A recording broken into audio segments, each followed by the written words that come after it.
సంగారెడ్డిలో నిర్వహించిన విలేకరుల సమావేశంలో బీజేపీ రాష్ట్ర అధ్యక్షులు కేంద్ర మంత్రి కిషన్ రెడ్డితో కలిసి విలేకరుల సమావేశంలో పాల్గొన్నారు మెదక్ ఎంపీ రఘునందనరావు. ఈ సందర్భంగా ఆయన మాట్లాడుతూ సదాశివపేట శివార్లోని ఎంఆర్ఎఫ్ టైర్ల పరిశ్రమలో ఎంఆర్ఎఫ్ యాజమాన్యం తొలగించిన కార్మికులను వెంటనే విధుల్లోకి తీసుకోవాలని, కార్మికుల న్యాయమైన డిమాండ్లను వెంటనే పరిష్కరించాలని ఈ సందర్భంగా రఘునందనరావు డిమాండ్ చేశారు. అధికారంలో ఉన్నటువంటి యూనియన్ ప్రెసిడెంట్ గారు స్పందించారు. చదువుకున్నటువంటి కార్మిక సోదరులందరినీ కూడా రోడ్డు మీద పడేయడాన్ని మేము భారతీయ జనతా పార్టీ నుంచి తీవ్రంగా ఖండిస్తా ఉన్నాం. విధుల నుంచి తొలగించినటువంటి ఎంఆర్ఎఫ్ కార్మికులందరినీ వెంటనే తిరిగి ఉద్యోగాలకు తీసుకోవాలని చెప్పి పార్టీ పక్షాన డిమాండ్ చేస్తా ఉన్నాం.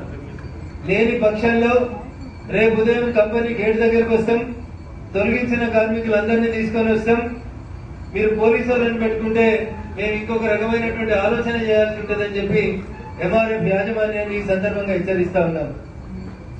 చదువుకున్నటువంటి మిత్రులు, గ్రాడ్యుయేట్ ఇంజనీరింగ్ కంప్లీట్ అయినటువంటి మిత్రులు పరిశ్రమలో 10,000కి 12,000కి 4 సంవత్సరాల నుంచి పనిచేస్తా ఉంటే కాంట్రాక్ట్ లేబర్ విధానాన్ని చూస్తూ ఎంకరేజ్ చేస్తున్నటువంటి జిల్లా కార్మిక శాఖ అధికారి నేను కొద్దిసేపటి క్రితం ఫోన్ చేసి అడిగితే నాకు విషయం తెలియదు సార్ అని చెప్తాడు.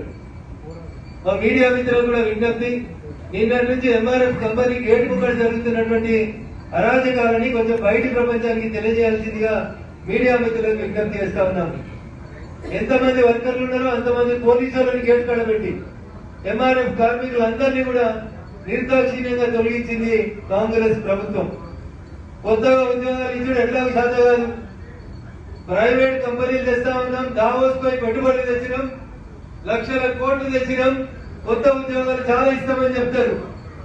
ఇవాళ చూస్తే ఉన్న ప్రైవేట్ కంపెనీలలో రెక్కాడితే గాని డొక్కాడినటువంటి పేద కార్మికులని తీసేస్తే జిల్లా కలెక్టర్, జిల్లా కార్మిక శాఖ, అయ్యా గౌరవ జిల్లా మంత్రి దామోదర్ రాజనరసింహ గారు మీ నియోజకవర్గంలో ఉన్నటువంటి ఎంఆర్ఎఫ్ లో దాదాపు 350-400 మంది కార్మికుల్ని రోడ్డు మీద పడేసిండ్రు. ఈ విషయంలో వెంటనే కాంగ్రెస్ ప్రభుత్వం స్పందించాలని చెప్పి డిమాండ్ చేస్తా ఉన్నాం. ఎన్నికలు ఉన్నాయి కాబట్టి ఓటర్లుగా మాత్రమే చూడకండి వాళ్ళని, వాళ్ళ భవిష్యత్తు, వాళ్ళ కుటుంబాల భవిష్యత్తుని దృష్టిలో ఉంచుకొని దయచేసి ఆ కార్మికులందరినీ వెంటనే విధుల్లోకి తీసుకోవాలి, లేకపోతే పార్టీ పక్షాన ప్రత్యక్షమైనటువంటి ఆందోళనకి దిగుతామని చెప్పి హెచ్చరిస్తా ఉన్నాం. చిన్న విషయమైన భూమ ఉడికిందా లేదా ఒక మెతుకు చూస్తే తెలుస్తుంది. కొత్త కొలువులు వదిలేసేయండి, కొలువుల క్యాలెండర్ వదిలేసేయండి, జాబ్ క్యాలెండర్ మర్చిపోయాడు రేవంత్ రెడ్డి గారు. వచ్చిన ప్రైవేట్ కంపెనీలలో కొలువులు తీసేస్తే కూడా మీ కార్మిక శాఖ నిద్రావస్థలో ఉంది, సుప్త చేతనావస్థలో ఉంది. కాబట్టి దయచేసి అయ్యా ముఖ్యమంత్రి గారు, జిల్లా అధికారులు వెంటనే స్పందించాలని చెప్పి ఈ సందర్భంగా డిమాండ్ చేస్తూ, ఈ నెల 27న జరిగేటువంటి ఎన్నికల్లో మీకు అందరికీ తెలుసు, కేవలం భారతీయ జనతా పార్టీ మాత్రమే మొదటి నుంచి పేద ప్రజల పక్షాన, నిరుద్యోగుల పక్షాన 317 జీవో మీద అయినా, డిఎస్సి నోటిఫికేషన్ కోసమైనా, జాబ్ రిక్రూట్మెంట్ క్యాలెండర్ కోసమైనా, పోయిన ప్రభుత్వంలో అయినా ఇప్పుడైనా కొట్లాడుతున్నటువంటి ప్రభుత్వం, కొట్లాడుతున్నటువంటి పార్టీ భారతీయ జనతా పార్టీ తప్ప ఇంకొకరు కాదు.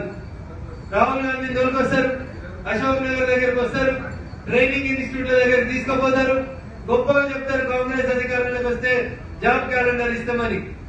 14 నెలలైంది ఇవాళ దాకా జాబ్ క్యాలెండర్ ఇచ్చేటువంటి దిక్కులేనటువంటి పార్టీ ప్రభుత్వం కాంగ్రెస్ పార్టీ ప్రభుత్వాన్ని. వాళ్ళ మంత్రుల వాళ్ళ ఉద్యోగాలు తీసుకునే పరిస్థితి లేదు. కానీ ఇలా వాళ్ళ దుస్థితి ఏందో ఒక్కసారి ప్రజలు ఆలోచించాలి. అందుకని 14 నెలల తర్వాత ఈ రాష్ట్రంలో జరగబోతున్నటువంటి ఒక ఎన్నికల్లో 70% ఆఫ్ ద డిస్ట్రిక్ట్స్ పాల్గొంటున్నటువంటి చోట, మేధావులు ఓటేసేటువంటి చోట దయచేసి ఇది ఒక పరీక్షగా భావించాలి.